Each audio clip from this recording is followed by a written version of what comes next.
ফুরফুরা unique welfare ট্রাস্টের যে এই অ্যাম্বুলেন্স থেকে আমরা শুনলাম গত শুক্রবার যে নাকি গাড়ির ব্যাটারি চুরি হয়ে যায়। আপনারা এই সম্বন্ধে কিছু জানেন? আর কি হয়েছে, ব্যাটারিটা চুরি হয়েছে? হ্যাঁ চুরি হয়েছে, আমরা তো দেখলাম সেদিনে। হ্যাঁ, অক্সিজেন দেয়? হ্যাঁ সব দেয়। ওষুধ? হ্যাঁ সব দেয়। অ্যাম্বুলেন্স দেয়? হ্যাঁ ফ্রি দেয় তো। এটা কি হবে? তেল খরচা আমরা বলতে চাইছি, চুরি হয়েছে ঠিক আছে, তাহলে কেন চুরি করবে তাকে ধরার চেষ্টা করতে হবে, সাজা দিতে হবে। আমার কাছে আইন হচ্ছে এইটাই। আমরা মুরব্বি হতে পারি, আমাদের পাশে না থাকলে মনি আজকে আমরা তো মরে যেত। তাহলে গরিব দক্ষিণে যেহেতু একটা গাড়ি নিয়েছে বেচারি, ও কোথা এখন ওগুলো পাবে, ব্যাটারিগুলো কোথা পাবে, পয়সা কিনে কোথা পাবে? এত বছর এই যে আমাদের পাশে দাঁড়িয়েছিল বলে আমরা আজকে বেঁচে আছি। না থাকতো তাহলে আমরা কোথাও যাবো? তেল খরচা না হলে মনিকে দিন, গাড়িটাকে নিয়ে যাবো, আমরা নিয়ে যাবো, গরিব লোক নিয়ে যাবো। সে তো পাশে আছে বলে তোর বেঁচে আছি। আপনার নাম? রানী দাসমণি হেমব্রম। এখনো ঠিক আছে। এত শত্রু ভালো না, মানুষ উপকার না করলে হয়? ভালোদের বিচার একবারে হবে, আমাকে ধরে টানাটানি কর। প্রিয় দর্শক, এইচএসসি হাবিব মিডিয়া ও শেয়ার টিভি রয়েছে আপনাদের সঙ্গে। আমি এই মুহূর্তে উপস্থিত আছি জাঙ্গিপাড়া ফুরফুরা পঞ্চায়েত এলাকায় মিরেপাড়া ফুরফুরা ইউনিক ওয়েলফেয়ার ট্রাস্ট। এই ট্রাস্টের যে কর্ণধর যে মুফতি গুলাম হাবিব সাহেব, এই যে দেখতে পাচ্ছেন একটা অ্যাম্বুলেন্স আছে। হ্যাঁ, এই অ্যাম্বুলেন্স এখানে অক্সিজেন, ওষুধ, সমস্ত রকম জিনিস ইনি সাহায্য করে থাকে। 2রা ফেব্রুয়ারি শুক্রবার রাত্রিরে গাড়ি ভেঙে ব্যাটারি আরও কিছু নথিপত্র গাড়ির লক ভেঙে ব্যাটারি নিয়ে যায়, চুরি করে নিয়ে চলে যায়। আপনারা ভিডিওটি শেষ পর্যন্ত দেখুন। বেশি বেশি এলাকাবাসী বা ওনাদের বক্তব্য যে এর শাস্তি চাই, যে গরিবের পাশে থাকে, সাথে থাকে, ওষুধ ফ্রি, অ্যাম্বুলেন্স ফ্রি, আবার অক্সিজেন ফ্রি।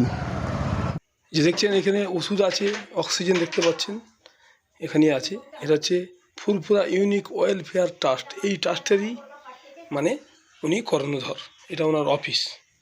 এই পিছনে আছে অ্যাম্বুলেন্স। ফুরফুরা ওয়েলফেয়ার ট্রাস্টের কি আপনি কি কর্ণধর? হ্যাঁ, আমি কর্ণধর, আমি ট্রাস্টি। আপনার কি দুর্ঘটনা ঘটেছে? শুনলাম নাকি অ্যাম্বুলেন্সের ব্যাটারি চুরি হয়। গত শুক্রবার রাত্রিরে একটা দুস্থ অসহায়কে হসপিটালাইজড করে একজনের ওখানে অক্সিজেন দিয়ে রাত্রে গাড়িটা লক করে আমি রেখে দিয়েছিলাম। কটা নাগাদ? ওই আপনার গাড়িটা 8:30 9টা নাগাদ গাড়িটা লক করে আমি রাখলাম। তো গাড়িটা লক করে রাখার পর সকালবেলা উঠে আমি একটু মর্নিং ওয়াক করে এসে ঘুরে এসে আমি আমার মেয়েকে পরীক্ষা কেন্দ্রে নিয়ে যাবো। ওই গাড়িটা নামাচ্ছিলাম, হঠাৎ দেখছি গেট খোলা। ছুটে গিয়ে একদম অ্যাম্বুলেন্সের কাছে গিয়ে দেখছি কী ব্যাপার, দেখছি লকটা ভেঙে এই লকটাকে খুলে ব্যাটারি চুরি করে নিয়েছে। তো এই গাড়িটা সম্পূর্ণ দুস্থ অসহায় মানুষদের জন্য লাগে। বিভিন্ন পরিষেবার মধ্যে অ্যাম্বুলেন্স পরিষেবাটা ফুরফুরায় আমার শুধুমাত্র এই দুস্থদের একটাই আছে, আর নেই। আপনি আর কি দেন? ফ্রি মেডিসিন আছেন, ফ্রি মেডিসিন আমি দিই, সকলে জানে। আমার বাড়িতে আসে ফ্রি মেডিসিন, প্রাথমিক ট্রিটমেন্টের ফ্রি মেডিসিনগুলো ফ্রি পাই সম্পূর্ণ আমার কাছ থেকে। নাম্বার 2, অক্সিজেন গরিব অসহায় দুস্থদের জন্য সম্পূর্ণ ফ্রি, গরিব অসহায় দুস্থদের জন্য।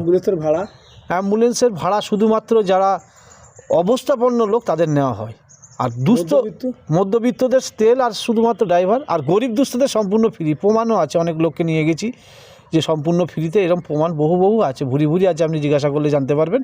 এই ট্রাস্ট দীর্ঘ 10 বছর মানুষের সেবায়, মানুষের পাশে নিয়োজিত থাকে।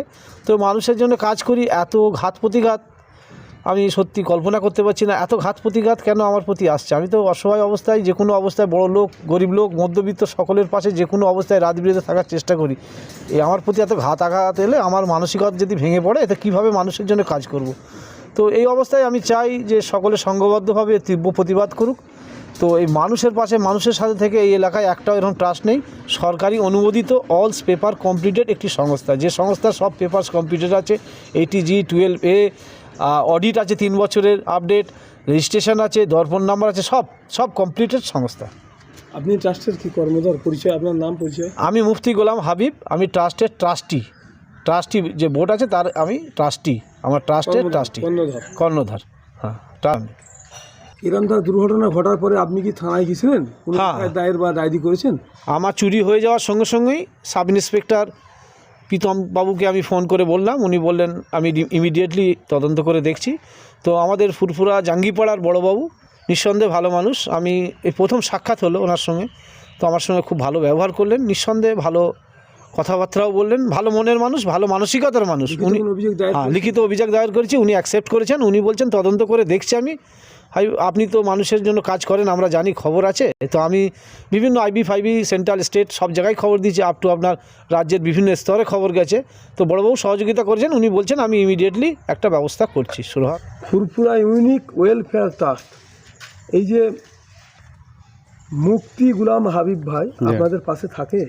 হ্যাঁ থাকে। কি পরিষেবা পান ওনার কাছ থেকে? মানে অক্সিজেন, অ্যাম্বুলেন্স, ওষুধ যা ফ্রিতে বললে পান? সব ফ্রিতে পাওয়া যায়।